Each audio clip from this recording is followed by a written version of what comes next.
Rumbidzai Jehovah, imi marudzi ose. Rumbidzai Jehovah, rumbidzai.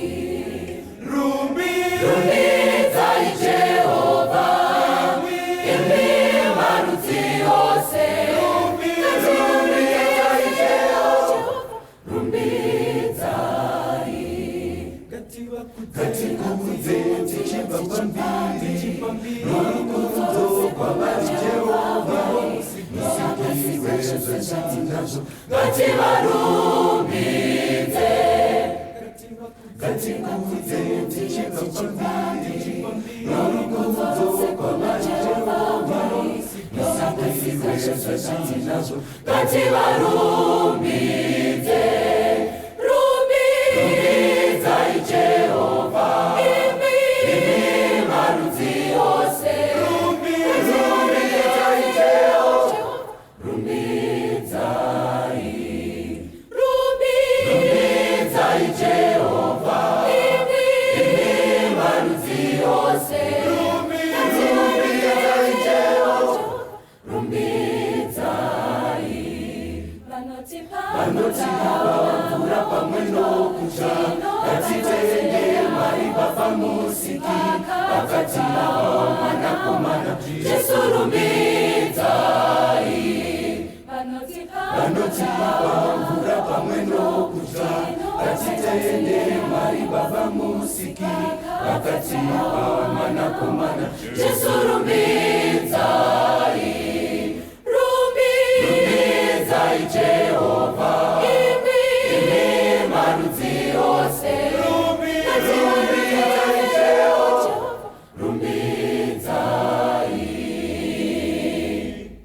Ngatinzwe shoko raMwari rine upenyu, rinoponesa vanorwadziwa.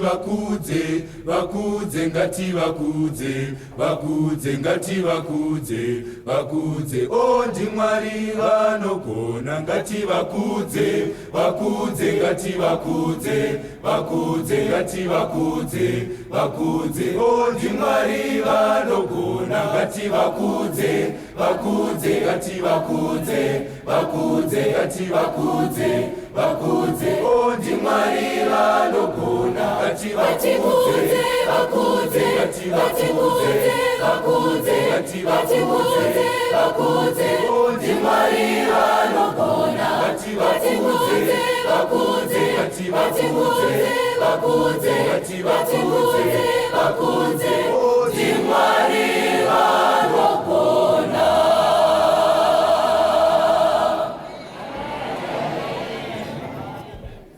Vaiwadiwa vateereri nevatariri vedu, tinoda kukuchingamidzai kuchirongwa chedu chatiri kuti Virtuous Ndare, chirongwa chatiri kuunganidza vana mai nana baba pamwe chete kuti tikurukure nyaya dzinoitika kwatiri mukati medzimhuri dzedu. Isusu donzvo redu nderekuti tive ne-balanced view patiri kukurukura nyaya dzedu idzi. Pane dzimwe nyaya dzatinokwanisa kukurukura tiri tega semadzimai, asi dzatinozoona kuti aiwa zvinonaka kana nyaya iyi ikapindirwa ine voisi revarume. Tinotarishira, tinechishuvira kuti munhu wese ararame izvo zvaakasikirwa naMwari kuti aite, ungave uri single, ungave uri married, asi tinoda kuti tirarame tichizadzisa our God given goals mukati mema different areas of our lives. Dzimwe maarea yacho eupenyu anosanganisira iwowo mamarriage. Mukati mezuva ranhasi tine nyaya yatoda kuti tikurukure pamusoro pezvayo. Toda kukurukura pamusoro pekuti ko kana Bhanduru Rerudo rapera, Tinodaira kuti pane vamwe vakamboona kaklipi kamama maingwenya makakaona vachitaura kuti mabhandles kana erudo kana apera vakati hanzi unohotspotana neumwe wacho achina umwe ndianoita anohotspota. Saka tinoda kuti tikurukure nyaya iyoyo tione kuti mukati medzimhuri dzedu zvii zvinenge zvichiitika kuti zvisvike ipapo. Ini semunhu wechidzimai kana rudo rwangu rwapera ndozvifambisa sei? Munhu wechirume kana rudo rwako rwapera kumudzimai wako zvinogadzirika here? Zvinogadzirika sei? Regai tichingamidze vadare vedu vatinavo. Tinokuchingamidzai kuchirongwa chedu. Ini ndiri Dr. Laisa Mbiriri, ndiri mindfulness. Regai titange nevari kwekutanga uko mukwazise vateereri vedu. Makadi henyu vadiwa vateereri, ini ndinoitwa Lisa William, Mrs. William. Ndiri social worker by profession. I've been married for almost 2 years. Yes, tinoda kukutendai kuti vanhu vane ma2 years murudo rwavo runopera here mangenya. Aiwa, kana zvichiri hoti. Zvichiri hoti, handisati ruchiri kupisa. Yes. Makadini wadiwa vateereri nevatariri, mufaro wangu kusangana nemi paVirtuous dare. Zita rangu ndinonzi Elder Nyamazana. I'm a sociologist. I'm also a family life mentor. Ndinofarira kubatsira dzimhuri kuti dzigare zvakanaka. Ndine organization yandorana inonzi Fathers Against Abuse. Patenga chibasa rababa nevakomana kugadzirisa nhau dzinonetsa mhuri dzemhirizhonga uye kubatsira kuti tingawana baba vari responsible nenzira ipi. Ndinokabhuku kangu ndakanyora zvakare kanonzi Decade of Love ndakabara namaingwenya kanongobatsira kuti tingagarisana sei. Otherwise that's about me. Thank you. Padecade of Love yenyu yamakaita rudo rwenyu rwakamboperawo here kana kuti rwanga rungori fire padecade iri? Ndikunaso kutowedzera ini. Mwari wari kutibatsirawo kuti zvitowedzere. Zvokutoti izvozvo giga risati razara. Richine space. That's good. Mwari ngaakudzwe. Makadiko wadiwa vateereri nevatariri vechirongwa chedu pano paVirtuous dare. Zita rangu ndinonzi Mai Ngwenya, mai vevasikana vamasiziva. Ndine pano nhasi nekuda kwedare ratinaro regai ndikudze zvimwe zvandinoita. Ndiri founding member wegroup rinonzi Circle of Comfort rinova boka rechirikadzi kureva kuti hadzichisinawo kudanana naye. Saka pane vamwe vari muqueue kuya kumaboka kwedu ikokoko. It's an organization that has more than 1,200 widows, and I'm also a family life counselor. I'm a certified marriage counselor. And ndiri muvhangeri, ndiri mudzidzisi wefamily life issues. I love talking to women, young girls, ndoita mabridals kwakasiyana siyana nguva dzakasiyana. Ndiri munyorezve wemabhuku. I'm a published author. Ndiri mabhuku ave 2 so far. Ndichiri mamwe achiri asati apera kunyorwa, but akapera kunyorwa acho ane chekuita nedzimhuri. Imwe inotaura my journey through marriage, and also another one inotaura rakadzi best before, inotaura things that we need to know best before any situation, best before a quarrel, best before whatever. It's best before things that we need to know best before. Saka ndozvimwe zvandinoita. Tinoda kukutendai Mai Ngwenya nekunyora kwamuri kuita mabhuku. Ndinoda kubvunza kuti pane mawidows, munodhila nemawidows handiti? Pane here munhu wekuti pamwe asvika pawo munhu murume anozosara ake ofa asi rudo rwanga rwakatofa kare rwekuti wotozongoti chokwadi. Not only kuti ndiri kuwidows, remember woman to woman vanomboona mastories achona. Pane dzimwe dzinotobuda dzokuti hautodi kufunga kutoti munhu akafa ari pasituation iyoyo, munhu akatofa ari kugirlfriend pamusoro pemunhu, munhu akatozosara ake ofa, but akatoma bundles erudo anga akapera. Saka iye azoitwa widow over and above kuseparatwa nemunhu nerudo. Saka munhu anozosara dzimwe nguva inenge yadouble tragedy kuti hauna kumboexperience love yachona, wofirwa futi nemunhu. Koita vanhu vanotori widowed but munhu mupenyu, vari kugara nevanhu changosara ndechekuti pane vanofirwa nerudo. Exactly. Okay, tinotaura 3. Kunoti vanofirwa nemunhu, vanofirwa nerudo, nevanofirwa nenguva. Alright. Vanofirwa vese vari kategori. Chakufira ndochasiyana. Saka vafirwa nerudo. Utori widow yerudo uri momo. Saka ndo vatinoda kuti tsanangure kuti magigi erudo aya kana apera zvofambiswa sei. Yes. Okay. Kwazwaiwa vadiwa vatari. nevateereri vedu. Inini ndinonzi Nicholas Manyukwa. I'm an elder and an evangelist in the Seventh-day Adventist Church. I'm passionate about building families that thrive. Yeah, when everything else seems to be attacking the marriage institution, we must make things work. This also. That's my passion. We must make things work. Mashoko iwo akasimba. Takatarisa nenyaya dzatoda kutaura nezvazvo kuti kunyange rudo rukafa rukapera, it should work. Anditika, it must work, it work, or whatever, but zvirufanira kuita sei, it will work. Zvirufanira kushanda. Thank you so much, Dr. Mbiriri. My name is Netsai Namodze, Executive Director for Connect, the Zimbabwe Institute of Systemic Therapy, which is an institution that deals with providing family counseling and family therapy services, and also family counseling and family therapy training. So to train our professional counselors and therapists, which offer my services at Adaro Zakare. And professionally, I'm a clinical social worker and a family therapist by profession. So Basarangu revolves around nyads my relationships, nema marriages. So I'm really passionate about these issues. Thank you for having me. Yes, tinoda kutenda imi ndimunotosangana nevanhu vane vapererwa nerudo vakati wandei pavanouya kumasesheni. Tibatsirei titoenda panyaya yedu. Kana tichiti rudo rwapera, kana iwo magigi mabhando erudo hapasisina, tinenge tichireva kuti kudini? Chii chinonzi kupererwa nerudo? Handichangomundi. Ungoti mama mukwasha inyu handichangomundi. Handifungi kuti chinhu chinosvikika musi wano.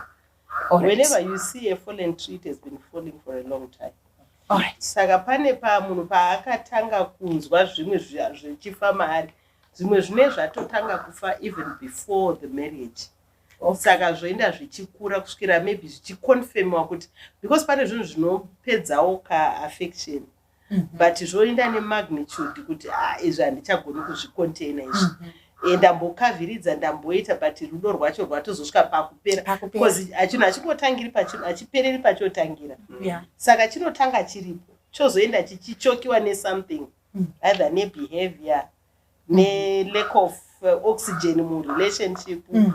Saka chachokiwa, pane chachichoka chaita kuti chipere. Saka chero munhu akanzi hachisina upenyu, pane chatoitika but upenyu anga ainawo. Same nelove, saka pane chaitika kuti upenyu hupere. Pane chaitika, chachoka, chasuffocator, chastava, chadeprivewa kune zvinhu izvi kuti chitraina, chapa pressure. Alright. Kusvika yes, elder. Yeah, inini ndinoti ndachida kuti question endinobvunza kuti chii chinonzi kupererwa nerudo. Ndofunga kuti kupererwa nerudo ndezvekuti munoona panodanana vanhu wemazuva ano vanoti pane chemistry. Pane chemistry inofara kuitika. Kana rudo rwapera chemistry hapasisina. Ma-chemicals haasisiri kukwanisa kuita ma-reactions. Zvakada zvokuti kana ndichiona manyamaza anaka ndikutaona saIOW kwa.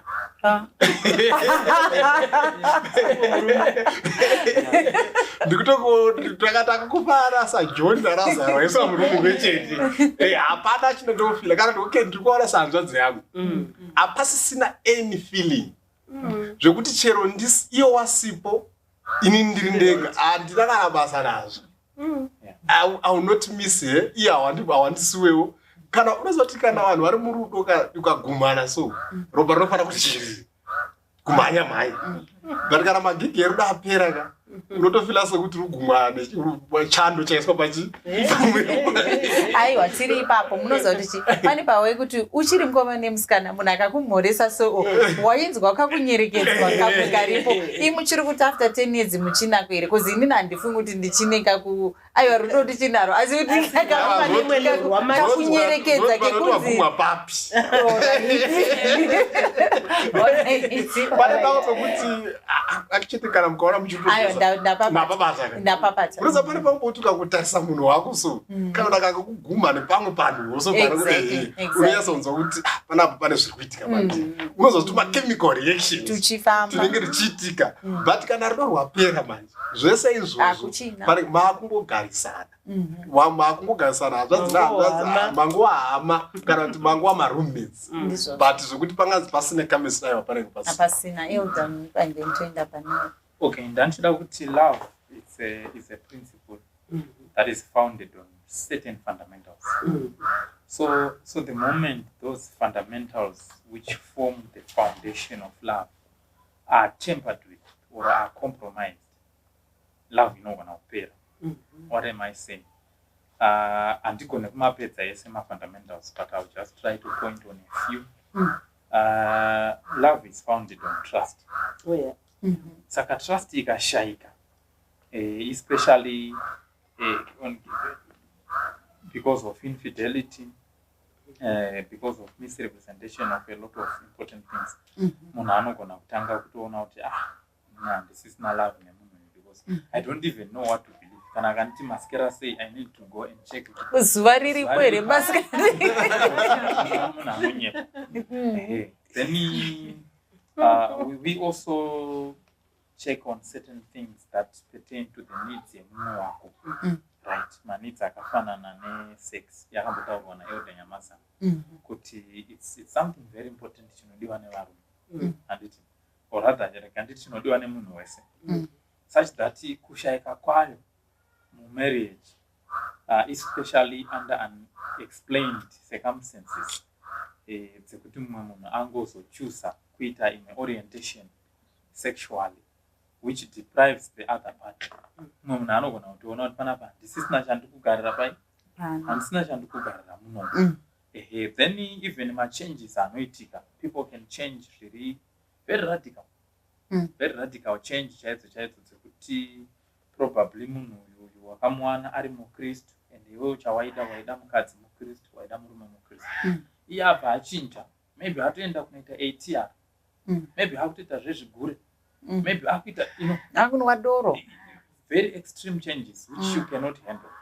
Saka for you to keep saying I love you, unenge uchinzwa kuti ndikutozvinyepera inini because this is not the person that I love.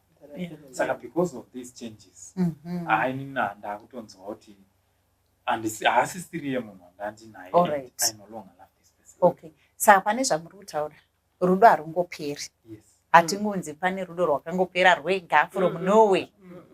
Runotopera kuburikidza kwezvinhu zvingava zviito, handitika zvaitwa nemunhu kana nevaviri, zvatisvitsa pachimiro chekuti inangu rudo nemunhu uyu handisisina. Okay, yes. All right, I think vangobata zvimwe zvadinjina kutaura, but maybe just to add to that, munhu paanogona kuzosvika sometimes pakuti handisisina rudo nemunhu uyu, besides nyaya dzanachemistry and things like that, munhu anogona kusvika pakushaya hanya nemunhu, chaiva kuti munhu uyu handisisina basa nayo. Nyangwe akanzi afamba pozonzwika kuti kune accident yaitika murodhi iyoyo, munhu haatone hanya kuti pada ndiye here, pada haasi here. I've seen even vanhu vanosvika pakuita ma-death wish for their spouses, and it's a reality iri kuraramika yatiri kuona muma-counseling sessions nemuupenyu chaiwo hwatiri kurarama, kuti munhu anosvika pakutongodemba kuti dai hake afa zvaitova nani because haachisina hanya naye, haasisina basa naye, akutongorarama sekunge munhu iyeye asipo mukati meupenyu hwake. Saka ndokumwe zvakare kunozorifewa kune vamwe vanhu vakuti rudo rwangu rwaita sei rwapera. Saka hatina here situation yatinongosvika pengoti, and munoza pane pekuti tomboti chikafu pamwe watemhenge uchitofarira green salad, but haina chayekutadzira, unozongosvika pengoti ini mazuva ano green salad handisi kungoifarira hangu. Haungosviki here pengoti this person, I don't think this is the handichangoti. Okay, yes, Liz. Ndafarira zvataurwa naElder vangu vakati love is a principle. Sure, love is a principle, and unfortunately dzimwe dzenguva munhu anogona kufunga kuti rudo rwapera, iri rudo rusina kupera, asi matova pane chimwe chikamu cherudo. Ndinorangarira chikamu chakafanana nekupera, Lisa, kuti kune infatuation, kune love. Dzimwe dzenguva vanhu vanogona kuexpecta kuti zvatakatanga takaita first month of marriage ndozvichange zviri second month of marriage, ndozvachange takaita after 2 years, after 10 years, zvekuti kafeeling ikako keinfatuation, kehoneymoon phase kakapera, mumwe anogona kubva atoti rudo rwapera, but ingori mabva pane imwe stage, makufanira kutoenda pastage yekuti makutomachuwa rudo ruchita deep. Saka pakaita kakusanzwisisa kuti tatopa neimwe level, hachasiri palevel yekungoti everyday tirungoti handei out, handei kunandosi, handei kunandosi. Tatopa neimwe level, mumwe munhu anogona kuzviconfuse izvozvo otona sekungo rudo rukupera uro rudo rwakutomachwa zvakutoda kuti mubve pane imwe stage muchienda pane imwe stage yokuti kunzwisana kwenyu kwato zvekuti munoziva isusu tichiri kunzana baby but munosvika pastage yokuti ukanzi maitadiwa hana inotorova kuti murume wanga anondikoshesa ari kunditi maitadiwa and there is romance in being called maitadiwa as equal as in being called baby but kakumachiwa ikako kanenge kakakosha saka munhu akatadza kuaccepta kuti takutobva pastage yekungoramba ndichangonzi Lisa kana kunzi baby ndakunziwo madam kana kuti maitadiwa ukatadza kunatsoita kabalansi kako kekuti rudo rwakuenda pane imwe stage unogona kufunga kuti rudo rwapera iro rwato rudo rwaita se rwatadipa tichirakara kuti love is not just a feeling it is a principle but mulove imomo mune mafeeling saka munhu akasakwanisa kuaccepta kuti zvinhu zvaakuchinja zvaakutoita deep achida kuramba ari on the surface anogona kufunga kuti love yapera iyo love yakutokura. Alright. Mataura zvakadzika ndoda kuti tizvinyatsozvibata zvakanaka because ndiri kuedza kufunga kuti can you ever have a confusion yepasisina rudo neparava dhipa rekuti tinyatsoti yes rinotransitina handitika izvo zvatanjataura kuti uchiri mukomune musikana paruoko chairo rwekungoti akadai kunyange muri kuda kubatana maoko muchinamataka unonzwa kagiririso asi iyo zvino tokubatana maoko tonamata hapana kagiriri kachaita se kachaitika asi kuita kuti rudo rwapera rwatoo pane imwe stage asi tokuti tinokwanisa kusvika here pekuti rudo rwo rwatransitina to this stage takuri confuse nerwapera kuti iru cause kana rwapera runenge rwakaita se maybe ngatiburitsei ipapo kuti kana takati rudo rwapera vari kuti nini mukadzi wangu handi because people are saying it out handisina I'm no longer attracted to my husband I'm no longer attracted to my wife handichangomude yes we are saying love is a principle but handichamufili mumwoyo mangu okay I think let's go back to the Bible tikavereka Bible rinotiro Mwari the reason why akasika marriage akaona kuti Adam was single anga loneliness so waiunza issue ye-companionship and I think that's the main reason Mwari akatendera kuti marriage iwepo so mchana kuti kana companionship iyoyo isisipo wanhu wako because mchana kuti pakasika Mwari mukadzi nemurume kusigns dzinoti unlike poles they are supposed to attract handiti but mukaona makusvika pekuti companionship yacho hapasisina zvekutoti kana makagara mumba chero nyaya hamuna munhu akutofila sekuti ari lonely zvazvokuti unotongofila kuti no okay une munhu wanogara naye mumba wechidzimai for example but companionship hapasisina iyoyo haisi stage yekuti rudo rwapa neimwe stage because kana ivo kutoti rudo rwatodi rwatopera because of course like what Lisa is saying kutiko okay wakunzi maitadiwa but ukutoona kuti no munhu ari kuzwa kuti kumba kuna maitadiwa achibva ari kubasa achita anofona how are you maitadiwa akuuya anotakura kachocolate iro rinonzi rudo rwapa neimwe stage but kwekuti kuti 5 years into your marriage aiva nezvaita achifona achita sei but mamu 10 years hapasisina kana call hapasisina kana message hapasina kana a present kana chichi what hands arunenge rusina kukwira manje papo rwapera saka love inofana ine maprinciples aripo it's about caring for each other it's about companionship it's about providing for each other and it's about meeting the basic needs of each other saka mukamuna zvinhu zvese izvo zvisisiripo zvekuti unofila kuti pane vamwe vanhu kuti ukatomubvunza kuti marriage inonakidza but no marriage inonakidza it's overrated you see saka mastatements anenge akutaura vanhu vanenge vakasvika pekuti rudo rwakadi rwakapera and kunotona vanhu vasingatombelieve kuti munhu anogona kutodiwa zvekutonyatsa kudiwa chaizvo because rudo rinenge rwadi saka rudo runopera kuti and totope vanhu vanokonfesa kuti takambotanga chidanana but izvozvo hatisaende my sister watozvitaura kuti umwe anotoushisa mukadzi wake kudai afa ndiro romwe munhu yeah that's right yes ndichida kupindura mubvunzo wamabvunza Dr. Anaisa wekuti besides kuti pane zvaitika zvinogona here kutongoerekana zvekutauronzi I no longer feel this person zvinoitika here zviriko here ndingangoda kupindura ndichiti from the experiences of some people that I've seen we've gone through this pane anototi zvitoriko zvemashuwa kuti handichatongomufile handichatongodidzwe kumuda but what I've realized upon probing vanhu vanotaura nyaya dzakadaro muchiona kuti vamwe vacho it was because of what they were calling love so kune mumwe munhu aiti rudo inyaya yekuti ndikamuona so ndikanyatsanonzwa kuti structure yake iri kundiitira ndo handanzwa kudai so ndobva ndadai so izvezvi handichazvinzwi akuti rudo rwangu rwaita sei Rapera. because what they were calling love was just infatuation. They were not really in love with this person, they were only infatuated with him. So the moment they've had sex with this person or been intimate with this person for some period of time and things like that, that infatuation is just because the sexual desires have been met. So after I'm feeling and why? Because their love for them was more of extrinsic, it was just, you know, more of sexual than anything. Then because of my expectations or in that marriage or in that relationship, akaona zvisiri kumitwa kana kuti zvikange zvisiri kufulfillika in that union anti rudo rwangu rwaita sei rwapera. So yes, zviriko zvekuti munhu anotaura kuti amunhu handichamuite sei handichamude handichamufile. And also it's also important for us to consider that chinhu chinonzi rudo. I remember there is a local musician akamboimba akati rudo imoto rinoita sei kuchidzirwa. So love pachezva yekuti irambe iripo, for it to thrive, for it to continue, you know, that commitment and effort.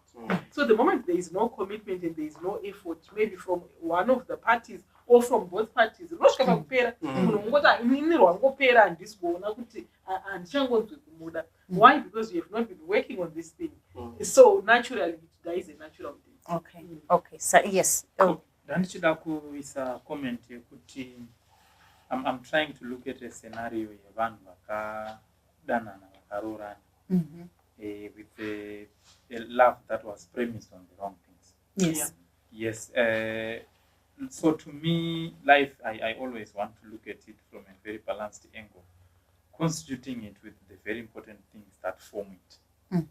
Saka, in the case of love, some people, you know, you can meet someone, you fall in love with their body, right? But you know, structure is something that is transitory.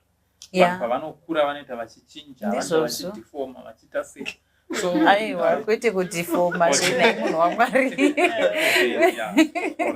Right. They change. Yeah, they change. So zvinhu iwewe kana wakanyanyofocasa ne-structure painochinja ichienda in another form, you can actually stop loving someone because you fell in love with their hips and you made the mistake of marrying the whole person. That's right. Now that the hips are no longer there, you actually feel, I think in that case love yapera. But is it good love yapera?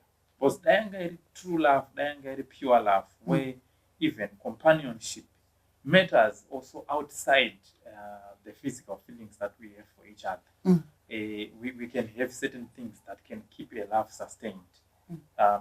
You know, with my wife, we can even pick a topic and then start talking about it. So I want to think kuti even pakaita time kuti there are certain things that have changed on me, on her. We also have many areas patinosangana, and we keep the companionship going. Why? Because we have various areas of interest. But if the interest was just around her body, if the interest on me was probably around my pocket, the moment the pocket is depleted, then she is a stranger altogether in the house. Why? Because it was the marriage, the love was premised on me having money with me. The moment I no longer have money, I'm completely something else. Okay. Saka tukuti panga patori the premise of this whole thing ndo yanga itori fault. Because tanga takabhenga rudo rwese papoketi yemurume. Murume uyu akazoshaya mari otoona kuti ndinogara nemunhu akadai handichamudi.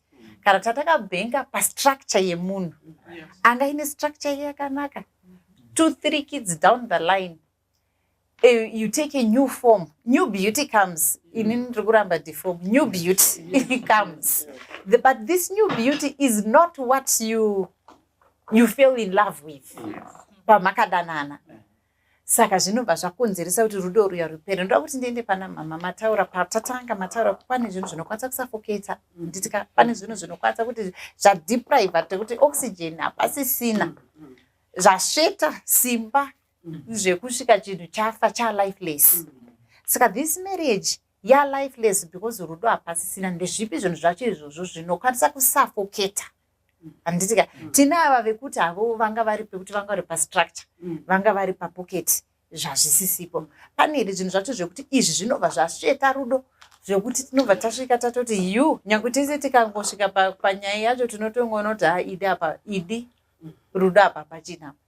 Ndofunga chiremba, ndofunga pane zvinhu zvakawanda ndofunga mwadari vachabatsira, but ndiri kuda kufunga kuti zvimwe zvinosafoketa i-crisis of expectations, kuti vanhu vanopinda muchato zvakapromiswa nereality zvakaita sei, zvakatosiyana, ende kana even not zvakapromiswa nemunhu nemuromo aiwa, but pamurelationship pataive tichifamba tese zvaita sokunge uri munhu anozogona kuda steriki.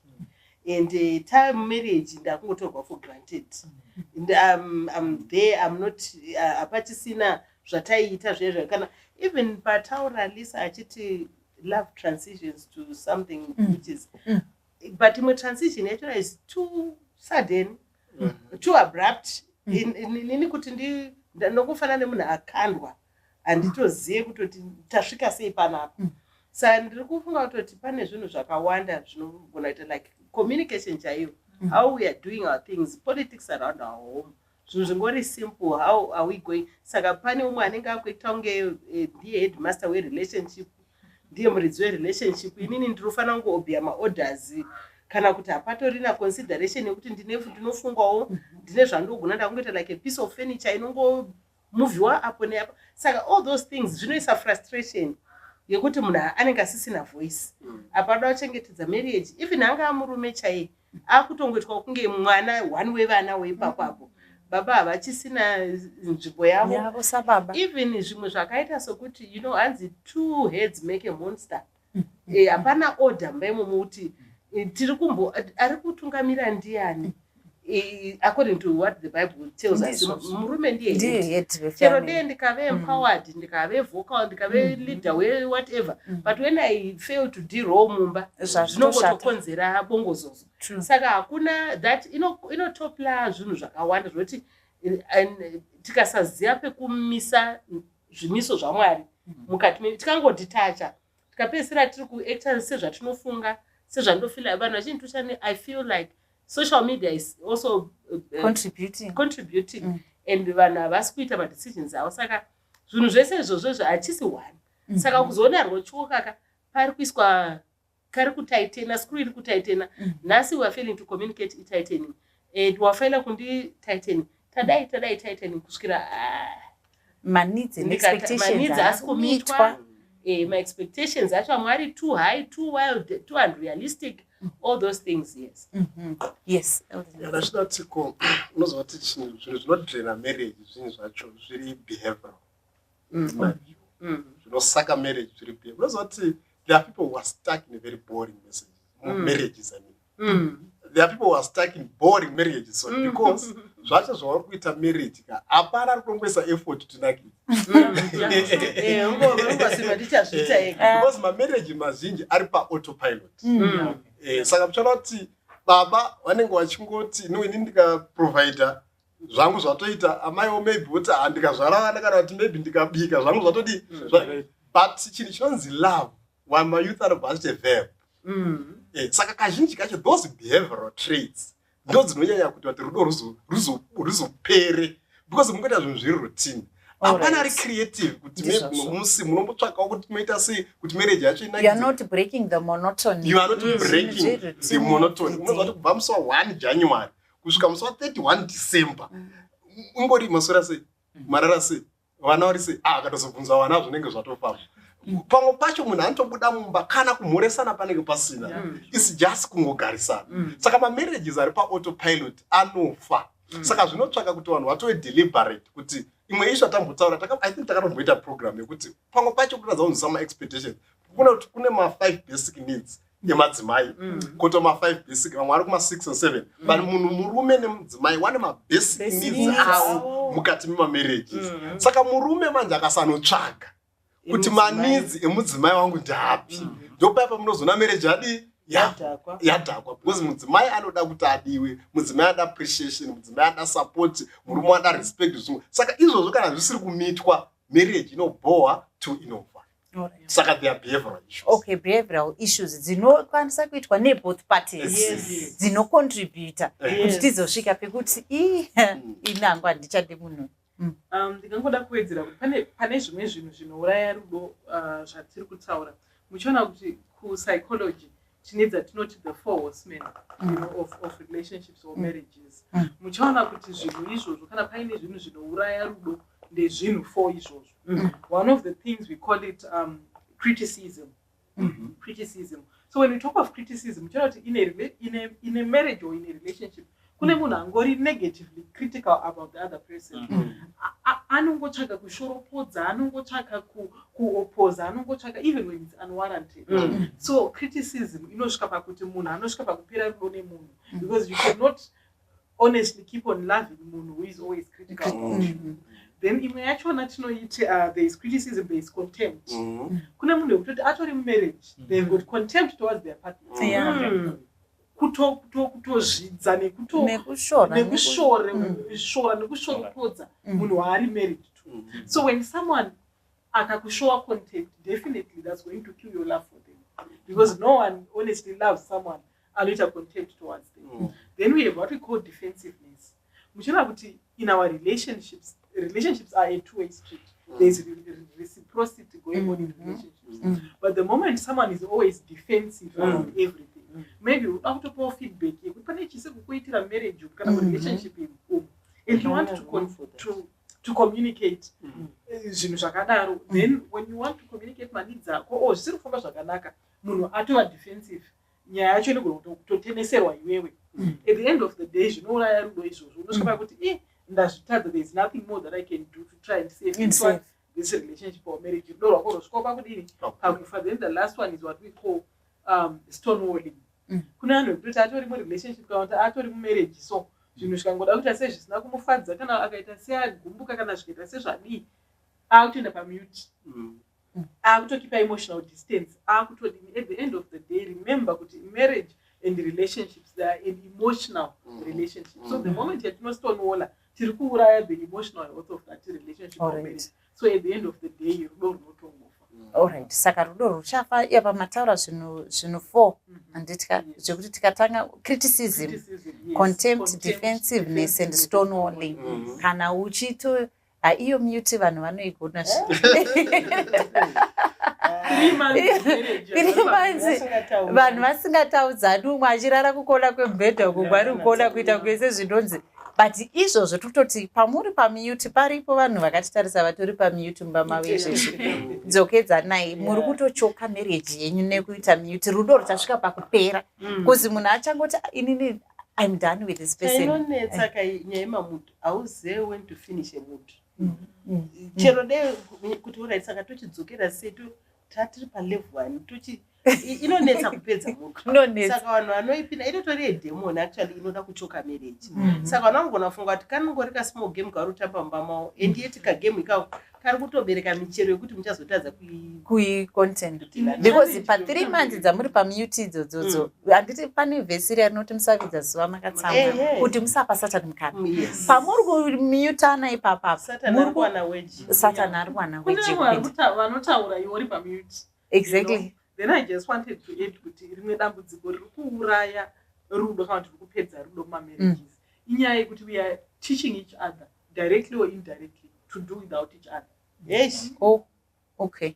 So if my husband teaches me to do without him, definitely my love for him is going to die. Right. If he does not show me love, if he teaches me to live without his love, panchangogona chete kugara ndisina rudo irworwo.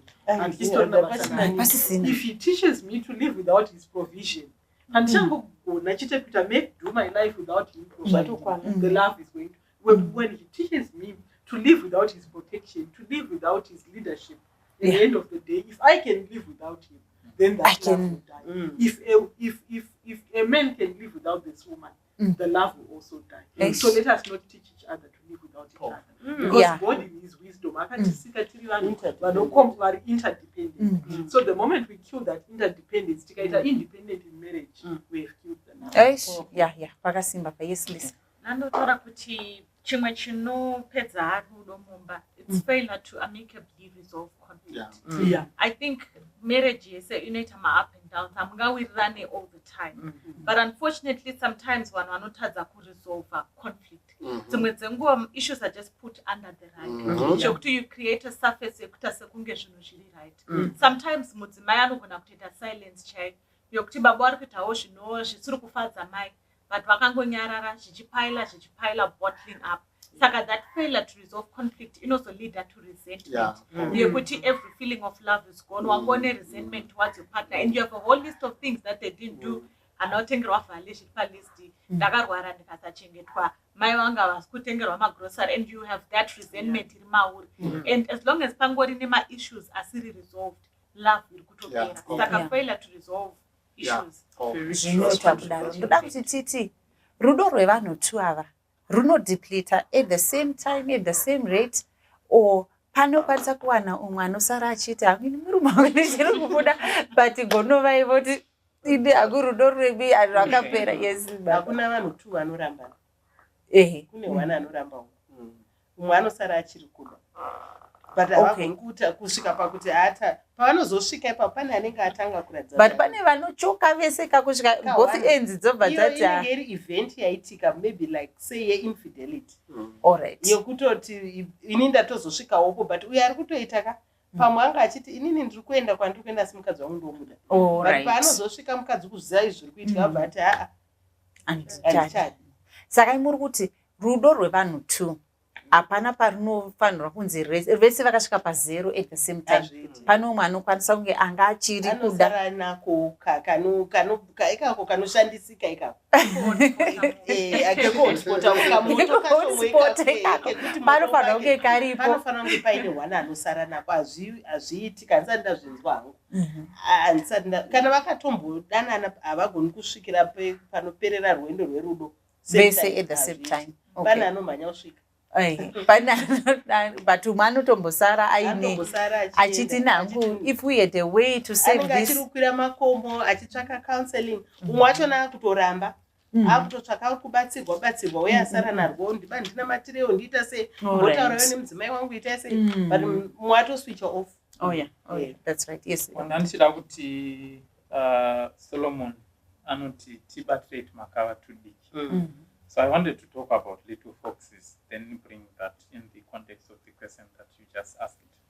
Ndaimbotaura nedzimwe hama dzangu so dzainge dziri in the road to divorce, and unfortunately divorce yachene yakatozo not so finalized. So what I noted, it was a cause and effect issue. We are not zvake zvaanoita zvinokonzeresa imwe behavior inobva to the other part. Right. Then when the other part behaves in a certain manner, he is also offended. He does something that offends his wife. The wife also does something that offends him. Then to my small crisis, it got like what my sister said. To school resolve here. And people are going, and because love is a resource, inenge chito deplete. Love account inenge chita ichipera kusvika papoint yekuti mumwe anogona kutongoboikana nekuti mumwe aramba akamira paanoda kupfuura. Akamira usona ndoda kupfuura here panapa. Akutosimudza voice. Agitated. Because love yanga ichingopera. So I wanted to say kuti in many instances zvinhu zvidiki zvinoregerera. But those small things zvinogona kungokata communication. Kana zvakata communication, and then it triggers another behavior, because magara makasanganiswa naMwari nekuti Mwari akata zvina kunaka kuti munhu agara ari ega. It means pane maneeds anofanira kumitwa ne the other part. Saka pamagara mese musingataure pane maneeds ako asiri kumitwa, pane maneeds ake asiri kuita sei asiri kumitwa. And what then happens? Someone can find someone who can meet those needs. Your wife can also do the same. manidzi akafanana nesocial chaiyo yekutaura. Your wife anomwana munhu anongomutaudza zvakanaka, and your husband also the same thing. And then ultimately some of those people, they start taking up space yemurume wako, they start taking up space yemukadzi wako, right? So zvakusimbisa zvambotaurwa nemai sister here kuti you are teaching your spouse to do without you. It's like teaching your employer also kuti the company can exist without you. What it means is you are rendering yourself jobless. Exactly. Sometimes as partners and as spouses, we do that behavior. My better half can see, you know what, baba waka. Kutori namwana ari nani vakutaura nyaya dzinonaka vanofama compliments akanaka ava right. Saka anenge ane masettings ekuti in her mind anotoona zvinhu zvese zvichingoendeka iwewo usipo, right? Saka pakazoita chimwe chinhu chinongotrigger chete, anobva anatsosimbisa resolve yekuti honestly for the past 6 months I was never having sex. For the past 6 months anga asingatenge chikafu. For the past 6 months tatisingambotaure zvakanaka. For the past 6 months pakafiwa kumba kwedu haana kutomboenda, haana kutombobatikira, even vabereki vangu vatonetewo naye. I think uyu ari useless mulife. Saka magig aya emanje achipera. And it's sort of justified because wamudzidzisa kurarama iwewo usipo. Alright. Dr. Mbiri, just to add to what he has said, kuti zvinogona kuitika kuti uyu akadai uyu odai, you know, in counseling we call that secular causality. Okay. Tinokonzeresana, relationships are reciprocal. So tinokonzeresana. So zvimwe zvekutopedza rudo zvacho is because of secular causality issues. Tiri kukonzeresana. Chinondikonzeresa kudai, ndoita icho kukonzeresa kudai. So at the end of the day, tinozogona pakati pedu rudo rwapera. Toshaya kuti rwazoperera papi. Kumaloza aya aNewton ndipane yekuti for every action there's a corresponding reaction. Saka kana ukadai zvichaitawo. Exactly. So at the end of the day, tozongona rudo pasisina. Engeta tanga kupointana mafingers. No, you end wadai, but sometimes tinokonzeresana.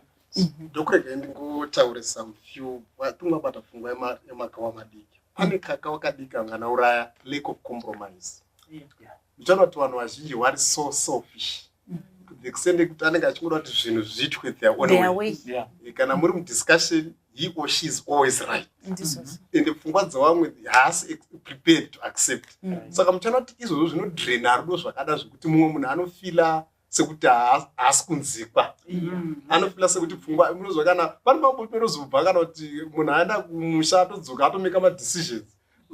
Plan yemba yatodesignwa kwekuwake kwatodesign everything. Haana nguva yekuconsultawo mumwe wake kuti anzopfungwa dzemumwe wake. Saka that lack of comprehensive selfishness and haukwanisi kuadjust. Munozwa kuti the struggle in so many marriages is trying to change your spouse. Vanhu vazhinji vari mustruggle yekuda kuchinja munhu wake, but none are willing to change, to adjust to suit their spouses. Saka pane maissues atinofanira kuziva chinhu chinonzi matemperaments. Kuti takatosikwa tine mapersonality akatosiyana. Saka munoona kuti introvert ari busy kuda kuchinja in extrovert. Ndinotona hama dzangu ari kuchinja vakatozvirambana, but nyaya yavo inge struggle yekuda kuchinjana. Umwe ari quiet, umwe anotaurisa. Uyu ari quiet achiti uyu anondibhowa because anotaurisa. We are not saying I don't bore because I don't. You know what I mean? But those don't go remove. And it's really natural. You cannot change that. Saka issue kutaza ku understand my temperaments yakakosha. Then pane mwe yatongo tikubate futi yekutaza ku protect a spouse yako. Because munozwa kuti inini ndakaonza manyamazana kwanyamazana. Ndini ndinofana kumira nawo in all circumstances.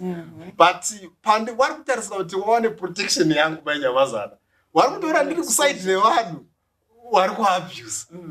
Saka pakadaro unofila uri vulnerable. Sekuti magigi erudo anosvika pakupera. Saka izvozvo kuti pane masituations ekuti you're supposed to stand nemudzimai wako, you're supposed to stand nemurume wako, but iwewe haupo to provide that support. Rudo runosvika pakupera in the marriage yacho tongotanga.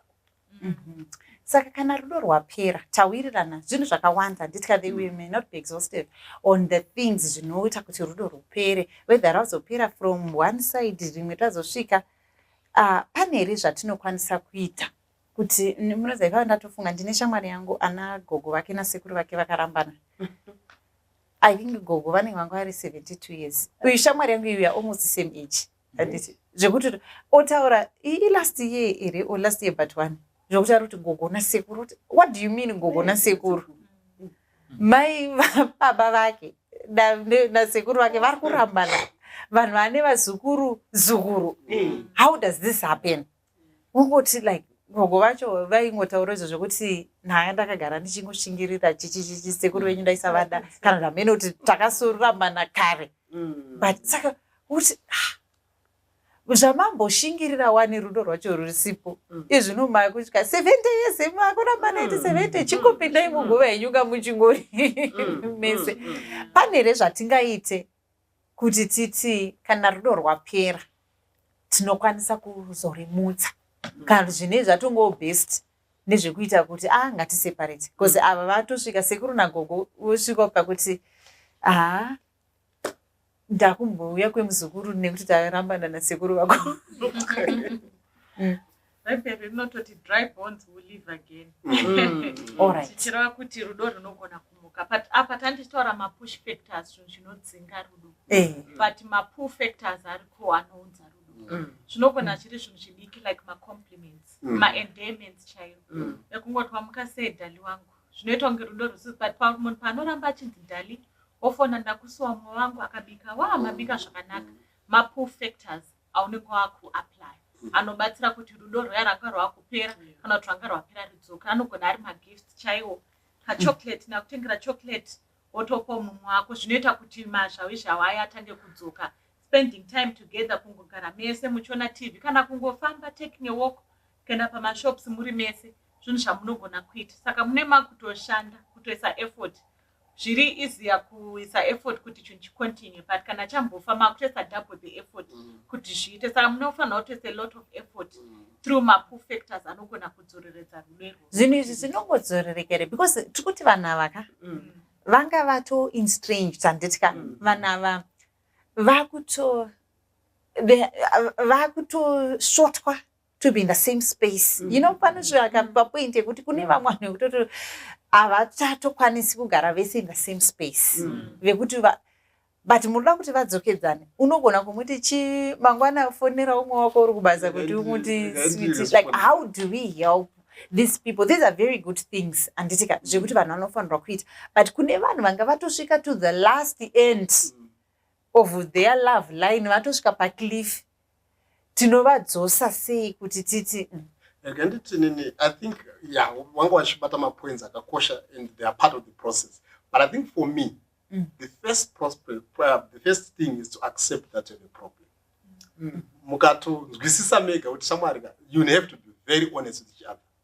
Kuti unoti shamwari panapa zvinhu zvikuita zvakanaka.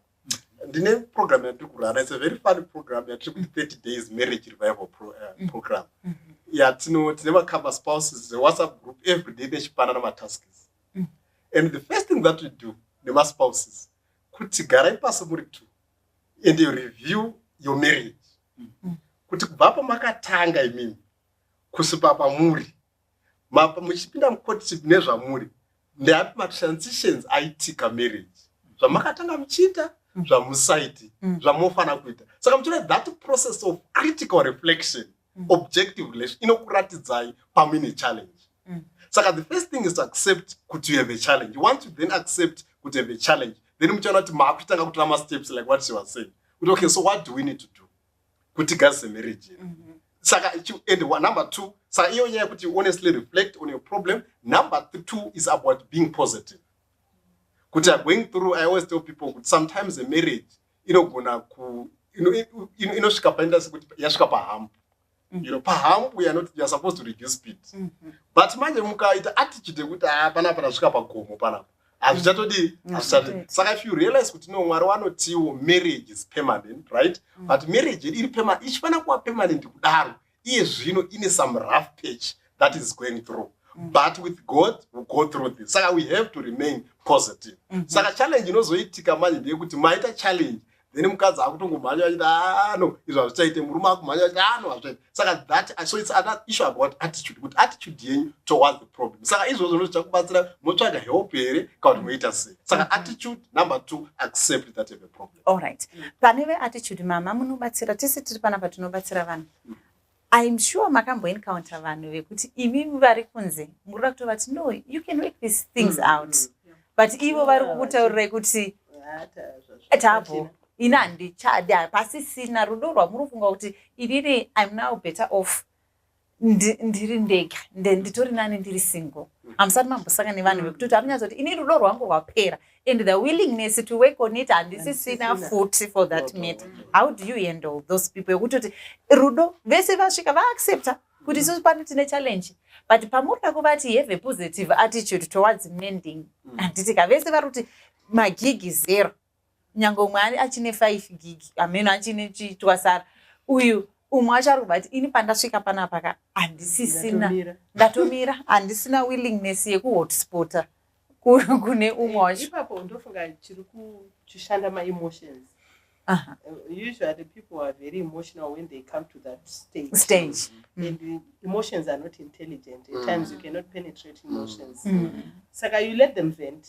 Obvumirana naye zvechokwadi uri right iwe wasvika pakupera. But inini sekuona kwangu as an outsider ndikuona kuti there is something that can be worked.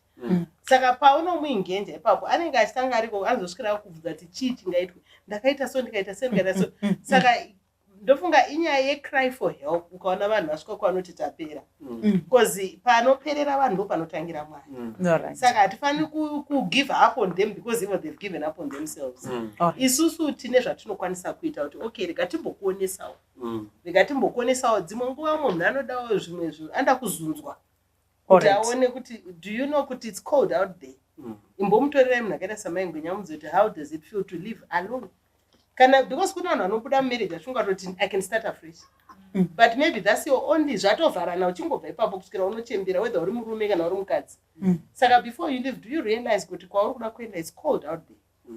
Saka inyaya yokuonesana umwe munhu ndafunga umwe munhu muchionesa munhu kuti it's cold out there but ima chingoti muno mamuchidziya it has been cold for this past years. It's so true. It's been cold for it's been cold, but marriage is a place where people, it's an institution where people fall in and out of love. Iri ring fenced near that yokuti sure it's not every day, even vanonzi vari kudanana rupengesana yaunomuka uchiti ndomuda every day momusonomuka uchibvunza kuti but chii chachandigara chichi idhimoni rutsiko iro chii koma ingoziko inenge idatya indakagara pana. You know, you ask yourself all those questions, but umwe musomuka uchiti oh my Mwari wenyasha, Lord thank you. Saka I think chimwe chinobatsira futi is to focus on the good days. Exactly. And ask yourself what made us have those good days. Was it me, was it him? Tikafocus pane zviri negative unoziva kuti chero ukada kutsvaka zvakaipa pamunhu wese unotozviwana ndozvinogona kutoona zvakawanda. Saka iyi tine selective mind inoda iri selfish, munhu wese ari very selfish. Saka ari kutsvaka comfort yake kuti paunonzwa vanhu vachitaura about themselves, not about the other partner. They are not even thinking about the children or any other people associated or attached to this marriage. Saka when you think munhu achifunga kuti ko vana vako vachaita sei, ko vamwe vanhu vanokudawo, isusu tiri kutoti gara muto, hapana zvatingaite here. Saka I guess sakuda kuvaonesa, because it's true that there are people who get to this stage. Nekuendesa kuchipatara musati mambona munhu anoti handipinda kuchipatara motongomuendesa chete kuti iye akufema zvira hapa ndandafa wena, but maita hamudi kuenda kuchipatara one. Saka kune munhu kana ari mustate iyoyo ari kutorwara, iye tikamutarisa kuti atipe solution hazvibudi. Tisu vatori kunze tinotobatirana dai. Okay, all right. Saka does it work? And say not only external help, when these two, when their love is depleted, external help inokwanisa here kuchidzira kuti zvanga zvafa ivo havasisina willingness tanyatsozovaendesa kuti aiwa isusu tiri kutokumhanyisa chete kurehab, marriage yenyu tiri kuendesa kurehab, musingade muchida kuti rudo rwenyu rudzokedzane parwanga ruri. Rega ndipindure pamataura Dr. Mbiriri kuti zvinokwanisika here, hongu zvinokwanisika. Okay. I can tell you this, as a family therapist and many other people who deal with my marriages, we can testify of so many situations where people thought kuti marriage chamuki yapinda ku ICU resuscitate that we have managed with the help of God to resuscitate. And prayer marriages akawanda ekuti even up to this day there are many people who call and you know what, Netsai, thank you so much. You know what, if it wasn't for you, that marriage is not very two people would agree to say but sometimes the reason why you're not it would be a number of factors. Maybe a frustration over all of these things. Maybe which lose our hope because they've been trying and it's not been working. But are outside. So when you intervene as a person who is coming from without the marriage, you see things in a more objective way than Varimukati. Why? Because Varimukati, they are emotionally involved in whatever is happening. So even the way that they look at certain things, biases are because sometimes it's negativity bias. Negative. So when they come to me as Netsai, who is a family therapist, I still married you. I'm going to do maybe an initial interview and assessment of the marriage and things like that. And the next question is a therapist. You know what? Yes, there is many of these wrong things, but you know what? There are unique outcomes here. There are positive exceptions in marriage, which I can then start bringing out to show them that there is still hope in this marriage, or that can actually indicate that this marriage is still, we can still salvage this marriage. So I can then build on those unique outcomes, to then rebuild the marriage. So that's why I always say, let's normalize seeking help. Let's normalize even going for professional and whatever counseling it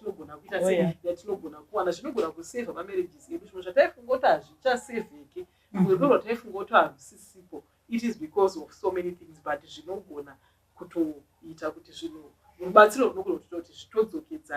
and for some people, their marriages have actually been better than ever before after outside interventions. Saka tiri kuwirirana kuti rudo runosvika pakupera zviri possible zvese zvinhu zvinokwanisa kutorisa rudo, asi vanhu vakasvika pakunzwisisa kuti rudo rwedu rwapera does not necessarily mean kuti harigoni kutanga. Tinotoona kuti kuna Revelations chapter 2 paletter to Ephesus panotaura pane vhesi yekuti dzokerai kurudo rwenyu rwekutanga. Rudo rwenyu rwaina meno zvarwava, but let's go back to the first love. Patainyatsodanana zvakanaka, which means kuti it's possible kuti vanhu rudo rwenyu runogona kutanda rugoenda uku rugodeplete, but rukoko rwaMwari nderwekuti go back to your first love. And ngatidzokerei patakanga rudo rwedu parwaipisa, ngatidzokerei pachimiro ichocho patainyatsoonzwa kuti ese nyuku angachitaurwa ngatigone kupadzokera. But how maybe ndiri kuda kuti patakutopedza ticapacitatane on the how part of going back to this first love. Nekuti kune vamwe vakutongogarira vana, they've been gariraring vana for the past many years, because ava vana gogo vekuzoramba nava ndeve kuti vagarira vana zvese nevazukuru kusvika vazoti aina ndichadi ndakubuda. Munhu anga achigarira vana for many years, angochiti variko vakadzi vekuti they are in abusive relationships, rudo rwake rwakasopera kare, but arungoti ndoda ngoti vana vangu vabude vaende kuuniversity, vana vakangoroorwa.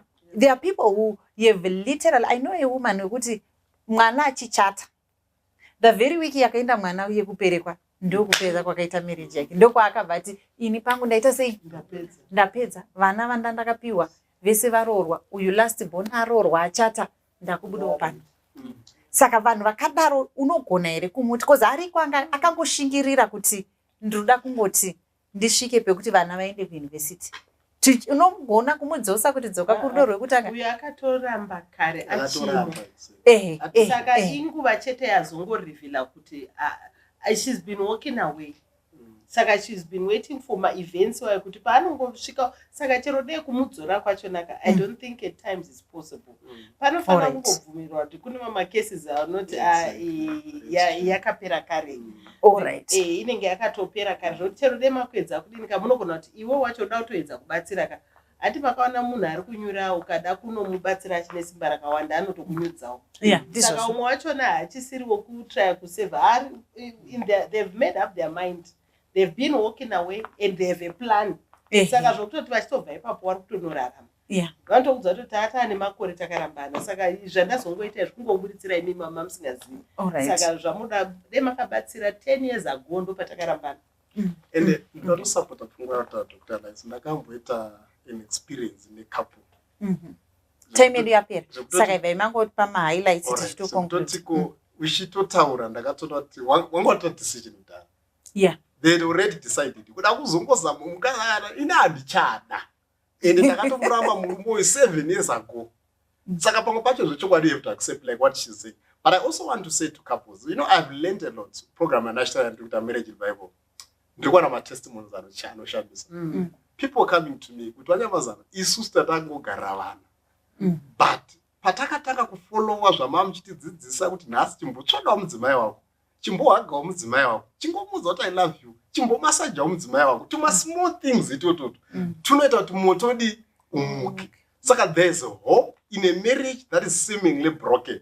But kati kuti mukwanise kuti resuscitate that marriage, zvanambotsara accept to have a problem, have positive attitude, and work on correcting my mistakes akambokonzeresa kuti marriage idi if unozwa crisis yatina in our world Dr. Lice ndekuti people are very busy concentrating on building beautiful houses but not concentrating on building beautiful marriages. Saka pada kuti se effort kuti resuscitate our marriages. All right. So apa tatoburisirana kuti kune dzimwe dzakasova dziri irretrievably broken.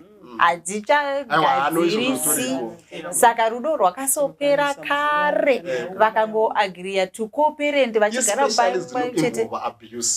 Pane dzimwe marriage no abuse no involve abuse because pane pamwe kuti unogona kuda kukuruzira vanhu ku resuscitate a marriage. But choisa kuti munhu pa danger panjodzi. Atizoda tiri kutaura panapa. Tiri kutaura ma marriages are no more ngoti rudo rwangopera but no one is abusive. Even vanhu vatu can resuscitate. But kana pa kuti zva life threatening and all those things it's another. Pasisina ipapo. All right. Ezvino time yedu yatopera ndada kuti tise tichitongotaura ma last comments edu ekuti tibatsirane nevanhu vari muma marriages ekuti rudo rwapera. Takutongodai tichidai. All right, my last comment kune vanhu vari masituations akadaro ndechekuti I want you to understand that kuti tisvike pasituation yekuzoti rudo rwapera ngatinzwisei kuti it takes two to tango. So kuti rudo rwugogona kudzokedzana it also takes two to tango. It requires reciprocity. So no matter how one person is motivated to make this marriage work again, if the other one does not want or does not cooperate, it will not work. So my encouragement to couples is let us remember the commitments which we made to each other and let us remain committed to each other and put effort into making our marriages work again. When we feel we have hit rock bottom, when we feel or when we feel that we have failed, let's normalize seeking help before we give up. That's right. Yes. Okay, the first point that I wanted to talk about is on compromise. Atina kusikwa tima robots. Nobody will come and fit exactly into your thought process. You sell your idea, you sell your vision to your spouse. Kana matter za kuirana, you then reach a compromise where both of you are in it. Then the last one that I wanted to say is around what Paul said. Paul anoti makanga muchimhanya zvakanaka. Kondiyani akakudzivisai. Saka, which means there is sort of introspection. So there was a time both kana vakarorana pane time yekuti rudo rwakazvaifaya. Saka chii chaita kuti rupise parwaimbopisa. Parwakazotanga kutonhora. Chii chakaita kuti ruitese rutonhora. So when you make that simple analysis, you can actually pick certain behaviors, you can actually pick certain habits, you can actually pick certain things that you stopped doing. So sometimes it's not about the things that you have to start doing. It's about what you have to stop You can actually pick kuti patakatanga kuita ABCD, maybe patakamira kupama compliments, maybe time yatakamira kungoita maybe holidays where we would find time for each other more often. Takatanga kuita suffocate the love in us, and we started growing apart, and we are where we are today because of that. Yes, ma'am. Ndoda kuti ndingopa counsel kuna Philippians 4:8. Whatsoever things are true, whatsoever things are honest, whatsoever things are just. Ndofunga nyaya yemarriage ndeyekuona kuri kuremera chikero chedu. Pane zvese zvingaitike mumarriage, tikafocusa pane zvakanaka zvikunzi whatever things are true, are just, are of a good report. When you think on those things, you are feeding your mind. The mind is a very smart gadget. And when you continuously feed it with positive things, you begin to see the beauty, even in situations really difficult. So when we start feeding the mind with negative things, they are amplified somehow. And there's no right. And yet marriage is a beautiful thing. God would not have trusted us with such a difficult thing. Marriage, with all its challenges, is still a beautiful thing because it comes from the hand of the master, but it means work. Marriage, a good marriage will not just happen. It's a work. Let us work, not just one, but we're willing to work, willing to forgive, willing to start afresh. Again, reading Daniel chapter 1:8, not so, but Daniel proposed in his heart that he would not defile himself with the portion of the king's delicacies. Marriage is about commitment. You need to make a commitment. In marriage, I want it to work. I always tell people, environment, environment, politically. But you have power to control how you run your marriage. Just the two of you. Because this is your smallest unit. That's not in a sphere of control and influence. So it's up to you to decide. Marriage, you would saka pamuri kuti ivanotuka ini ndikangondine willingness gonova sisina willingness it will not work. Especially hama dzangu varume ukanzwa mudzimai wako ati ngatisike counseling chimbomuteerera because ukaramba which means kuti iwe uri kuona sekuti zvinhu zviri right, but iye ane bitterness, pamwe ane resentment, pamwe atori challenge iri kumunetsa, ari kungoti mukaona help munogona kubatsirisika. So as men, let's normalize seeking help. Zvakakosha izvo. And lastly, I also always tell people, let's do self-introspection. Before you point fingers to another person, chimbogara pasi and be brutally honest about yourself. Kuti alright, marriage yangu ikufa kwayaita, ino zvandakontribute ndezvipi, then was correct. Zvakanakira. Yes, listen. Mukufarira changoti marriage is holy, and the devil is surely fighting marriages in the biggest and in the smallest of things. Satofana kugara with that in the back of our minds. Tikazwa kuti tiri pahondo na Satan in our marriages, that should push us to fight, to put in more effort. Inotibatsira kuti tirambe tiri pamwe chete.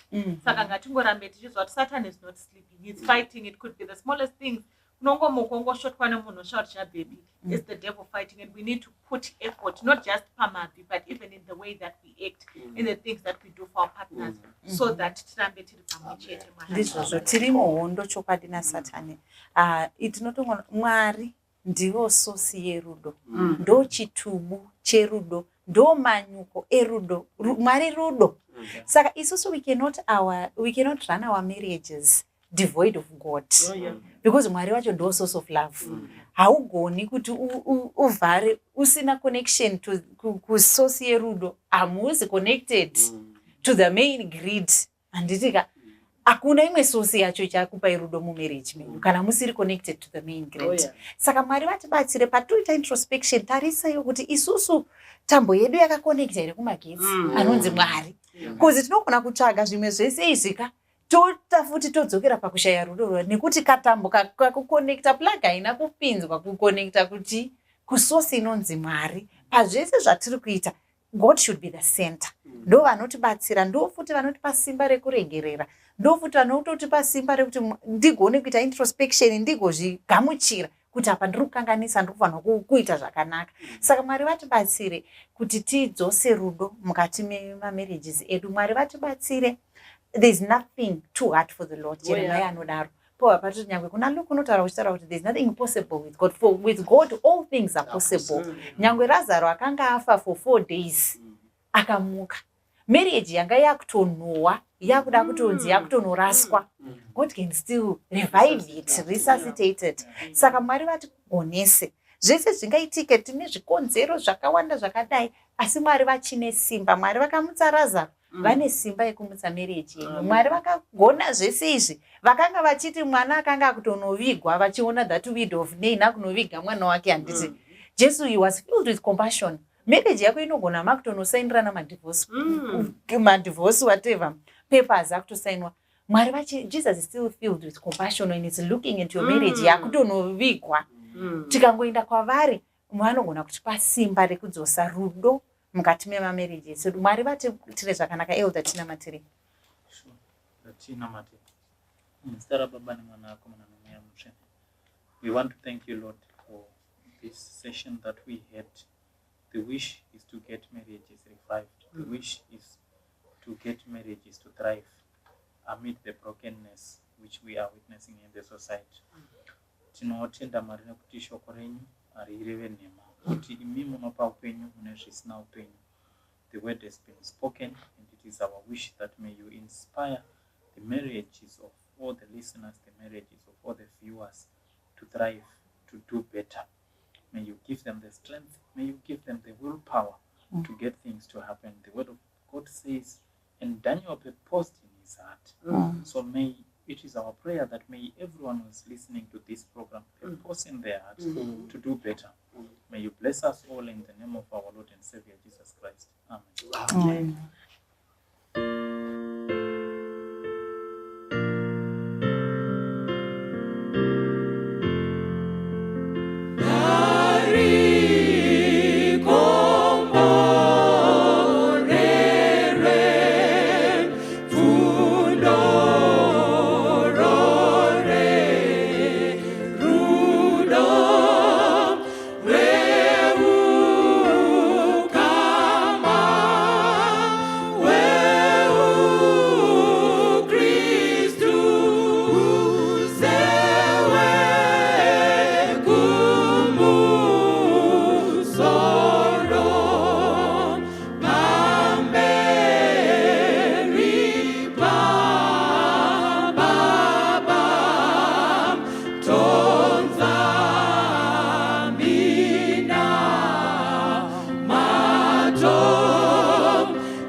Lord.